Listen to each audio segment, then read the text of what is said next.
Now, let's switch to politics. We're just 12 days away from the Iowa caucuses, and then 8 days after that comes New Hampshire.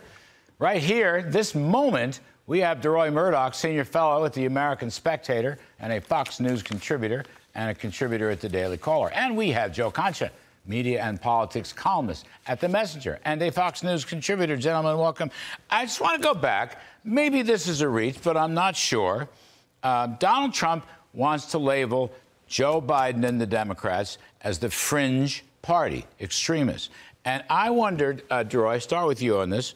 This Harvard fiasco, okay, the DEI fiasco, the plagiarism fiasco, and then the blaming racism fiasco. How does this play into these primaries, caucuses, and elections?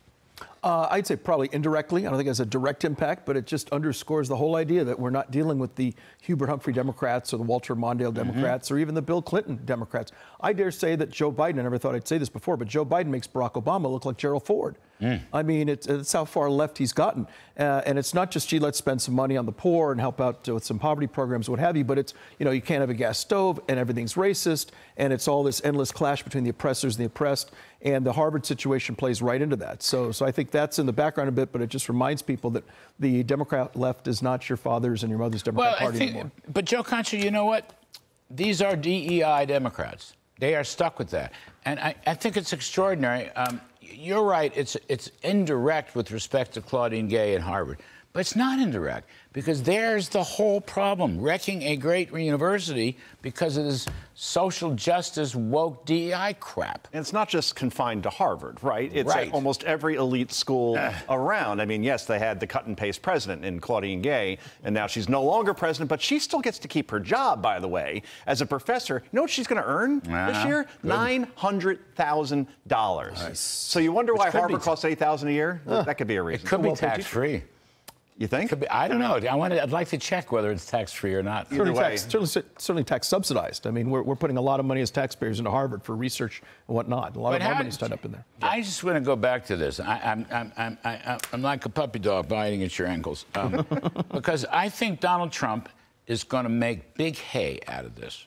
Okay, DEI Democrats. Okay, because the country is sick to death of it. And you're watching these great universities fold. I mean, that's what they're doing. They're losing their whole image. Who brought them down? Okay? Who kept Trump off the ballot or disqualifying in these states?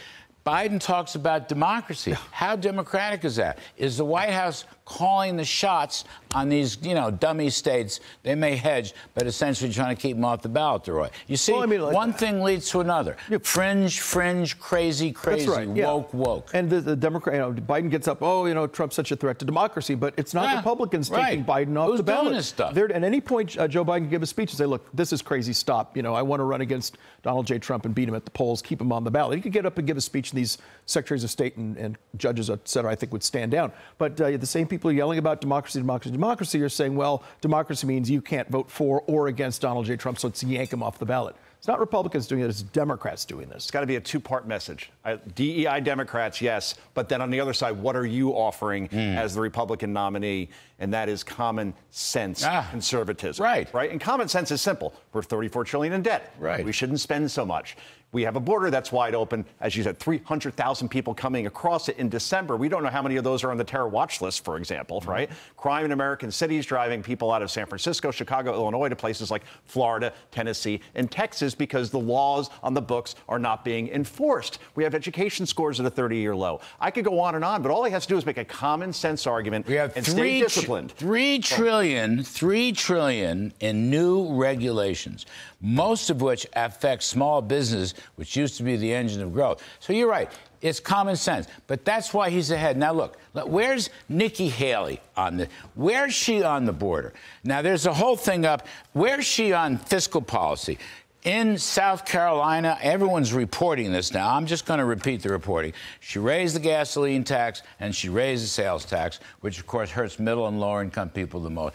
Where is she on the border? Where is she on Claudine Gay? Has she said a word about Claudine Gay? I don't remember her saying Besides the Civil War wasn't about slavery. Yes. Why hasn't she talked about Claudine Gay? She may have spoken about it. I don't remember hearing her speaking up about this. Maybe I missed it. Did I miss it? I may have missed it. My guess is on most issues, she probably is essentially in the right place. What I think people want out of the next president is somebody who's tough. Somebody who's tough enough to stand up to the DEI Democrats, who are ferocious people. And I think there's a sense that Nikki Haley might, be good on the issues, but I don't think she's tough enough to stand up to these people and knock them down. I have a phrase on that. It's called Trump tough. Trump tough, that's it. Trump tough. Yep. When you talk about the border and you talk about spending and taxing and regulating and drill, baby, drill, when you talk about Iran, okay, I say Trump tough. Yep. Joe Biden is a weakling.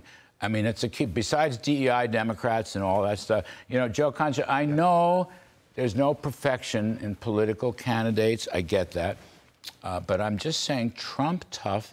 It's like the country wants a tough father or a tough grandfather. Or it's like right the ship. Mm-hmm. Stop all this other craziness. Oh, and get to work, by the way. Yeah. Joe Biden took 140 days of vacation where he was in places that were very comfortable and very nice. The average American takes off 14 days per year, 10 times 10X. as much. How's this going to look when Joe Biden's 86 in the second term? No, that's a very important point. Hammer home the work ethic, I think, if you're Trump, because hard to outwork that guy. You can disagree or agree with him. I think, look, Ron DeSantis is a conservative. Nikki Haley is more moderate, but I don't want to attack them per se. I'm just saying they missed a lot of opportunities to message on these issues. They sure did, yeah. And I think Donald Trump is probably the best communicator since Ronald Reagan. Yep. And you may not like his bluntness every now and then, but he makes his point. He does. And you also know where he's coming from. I mean, you may not like what his positions are, but he doesn't keep these things to himself. He'll go out and tell you, here's what I think about taxes. Here's my view on the border. Here's what I do about health care. It's all out there. So occasionally people, when he was president, say, oh, I'm surprised by this. Where's the surprise? He said it in speeches. He put it on Twitter. He put it in his press releases. Trump is very good about saying, here's what I believe. You may not like it. You may love it, whatever the case is, but at least you know where the guy's coming from. But just in defense of DeSantis and Haley. Yeah. All the interviews they do, 60% of it is about Donald Trump. Yeah. And then half the time it's, do you support him being off the ballot? And then they have to defend them. And then you're done with the interview. You're like, oh, by the way, what do you guys stand for? It's a really hard position for them both. No, you're right. Look, I am for Trump. That's no secret. I'm not against Nikki Haley or against Ron. I think they're good Republicans. But I don't think they seize the moment. Joe Concha, the last one, it was from the Messenger, the poll that was taken. Trump is now winning young voters. He's now ahead in Hispanics. He's gaining on blacks. This is part of the Joe Biden coalition, and it looks like the coalition is crumbling. What say you? Georgia was won by 12,000 votes by Biden in 2020, 10,000 in Arizona, a very small percentage, I think 20,000 in Wisconsin. Those margins are gone and then some. He loses those 3 states, he loses the presidency. It's that simple. And we're not even talking about Michigan, where he's down 10 points, or Pennsylvania or Nevada. So you lose that coalition, I don't say how he's reelected again, unless something changes this year, which we didn't know about COVID in the beginning of 2020, right? So something big could happen. Yeah, with China, with Iran, who knows? These are polls, not votes. Deroy, last one. Trump says he's going to go into New York, New Jersey, Virginia, New Mexico. He wants to broaden the whole scope of the Republican coalition.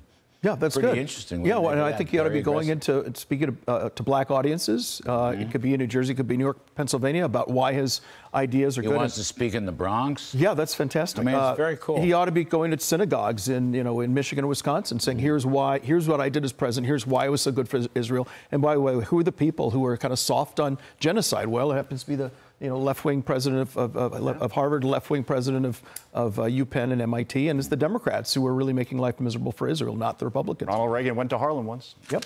And that was a smart move. Deroy Murdock, Joe Concha, 2 of the best. Really appreciate it, fellas. Thanks very much.